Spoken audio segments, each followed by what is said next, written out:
கருப்பு எம்ஜிஆர் என தமிழகம் கொண்டாடும் விஜயகாந்த் நினைவு தினமான இன்று அவரை பற்றிய செய்திகளை பகிர்ந்து கொள்வதில் ஆதன் மீடியா பெருமை கொள்கிறது.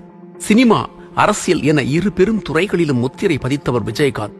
மறைந்த தமிழக முதல்வர் எம்ஜிஆரை போல் ரசிகர்களின் மிக பெரும் ஆதரவை பெற்றிருந்ததால் அவர் கருப்பு எம்ஜிஆர் என்று அழைக்கப்பட்டார். தமிழ் திரையுலகை ஆட்சி செய்தவர்களில் இவரும் ஒருவர் என்பதற்கு விஜயகாந்த் சார் சொல்லணும் நினைவா என்ன சொல்லணும்னா, பேசிக்காக நாங்கள் டிராயிங்லாம் பண்ணும்போது பார்த்தீங்கன்னா, அவர் படம்லாம் நிறையா நாங்கள் டிராயிங் பண்ணியிருக்கோம், வரைஞ்சிருக்கோம்.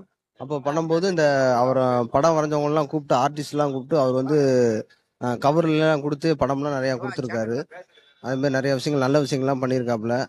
படம் ஏதாவது சொல்ல முடியும்? எனக்கு பிடிச்ச படம் வல்லரசு. ஆமாம்.